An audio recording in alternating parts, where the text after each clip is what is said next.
Hello, this is G Mac from Backyard Solar Power Company. Just recording a little bit out here today, listening to the birds, yard. Butterfly season is really just now started, so I'm able to actually go through there and chop down all that tall grass now and make it into straw for other uses. That's pretty cool. I see the butterflies. It's weird today, I can't keep my camera from fogging over. It's very humid out here in Arkansas. Did you see that, how that just changed from foggy to not so foggy? The cool wind is fogging the camera up, and then the humidity of the heat is causing all the other fun. So you probably didn't get to see that butterfly that flew across the screen there. But they are all over the place out here.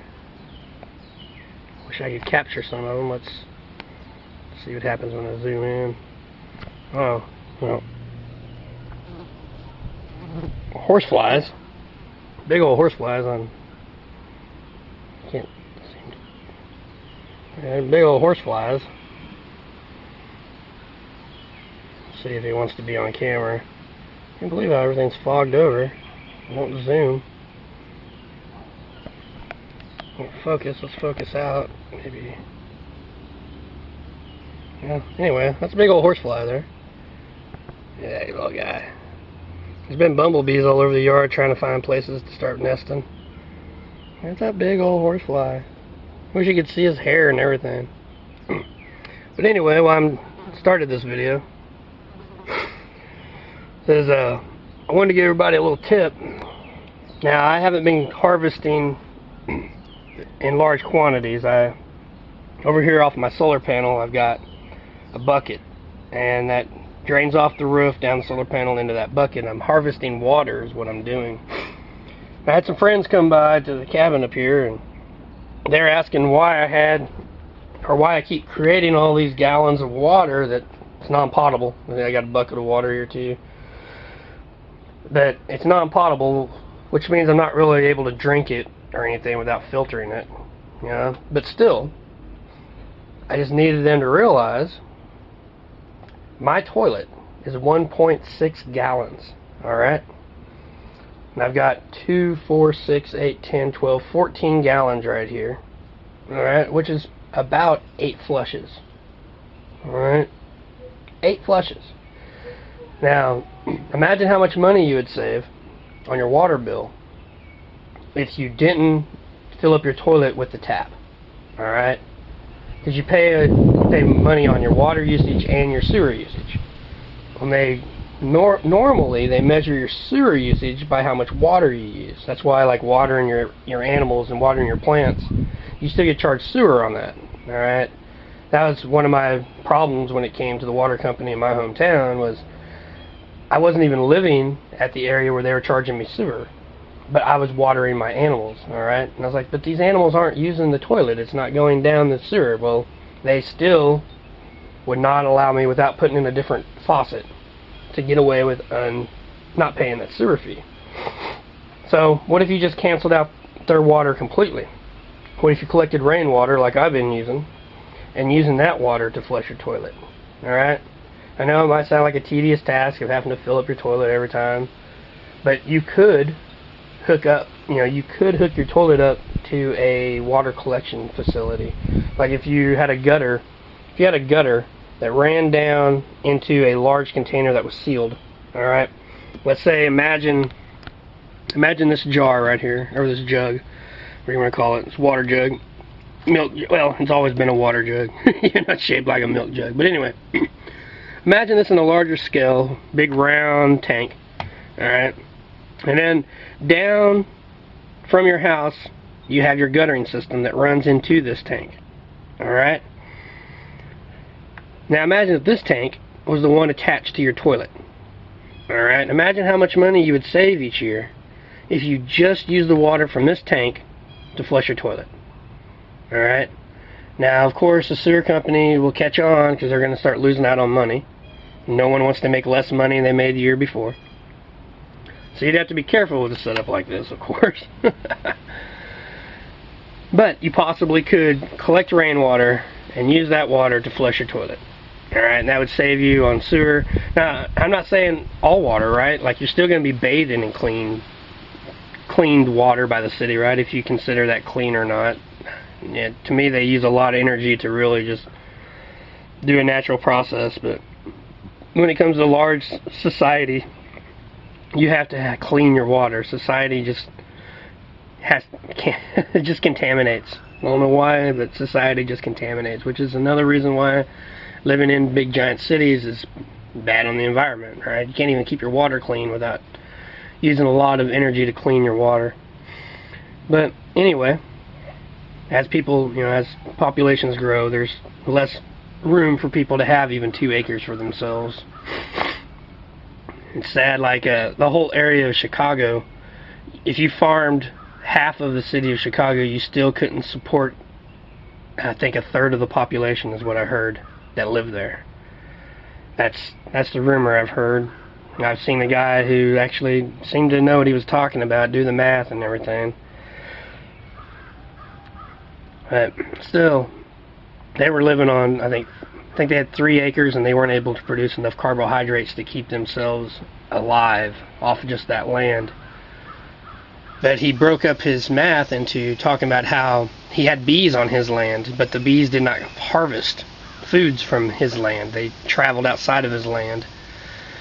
So, see, self-sufficiency on your own land probably isn't completely accurate in any way because of that term, or that thought process right there. I mean, the animals that travel onto your land probably, are from a different part of someone else's land, more likely.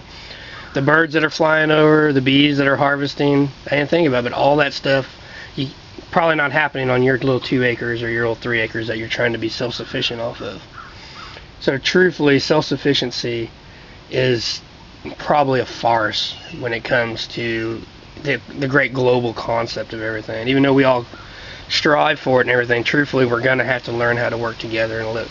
That's how the whole body works, right? Every organism in our body works together to create the human, right? So truthfully, we're going to have to work together to create the earth. So self-sufficiency probably isn't the right thought process to have, since we're a community type of people, and communities aren't bad. It's just whenever we become lazy and want things done in an easy way, that's normally when things go bad. Or I don't even think that statement could be possibly true, because everything could be the easy way, but we choose to make it more complicated. That's more like how I feel. But anyway, back to the water jugs. Little rant there. Probably a rant that went nowhere. But anyway, back to the water jug. Just imagine how much money you could save each year from your toilets being flushed, especially if you're a 2-person household, don't have any children yet. I mean, understand children are going to be flushing a toilet, but maybe that's where you should have your toilet in the master bedroom run off of non-potable water, and maybe the rest of the house, we don't want to cut the water company out. We want them to be able to make enough money to keep treating water, correct? I mean, we all agree with that, right? We got to find a way of doing it, but at the same time, we shouldn't, if we find ways of saving and using things that are given to us by nature, we shouldn't be penalized for doing that either, I feel. I hear in some cities they are charging people for collecting rainwater, but hopefully that won't happen here and where I'm at. I have to use up this water. You can't store it. It's non-potable. It's I don't know if you can see inside this jug, but you see right there, it's kind of green. That's what this water is going to do. It's going to grow algae and all types of stuff. I mean, you can start all types of science experiments with this stuff, but the idea is to collect it and use it. Alright, collect it and use it. You don't want to try to store it, which I got 3 jugs just off the last rain that we got last night.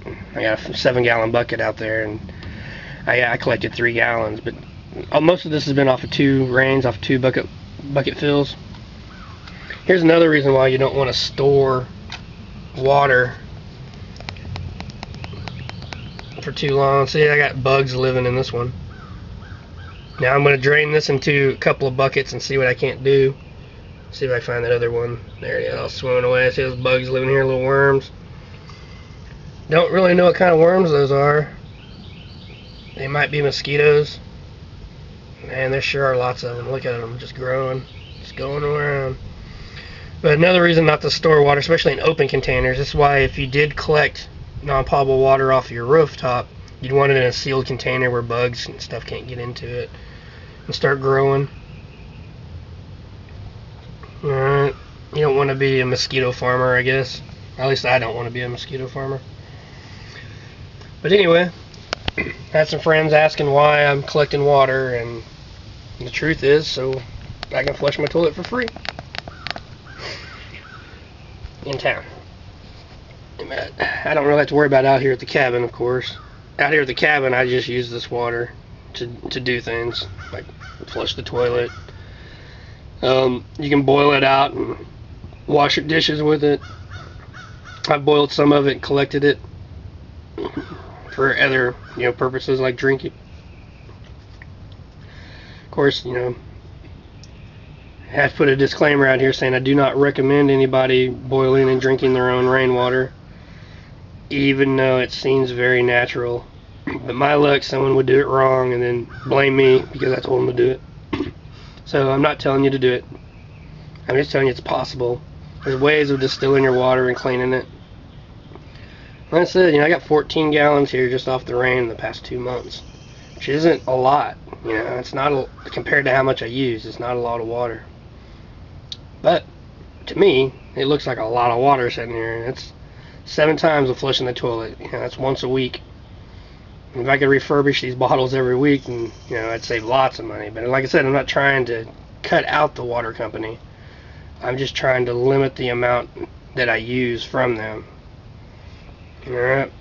You could use this water to water your yard and not have to pay for that water.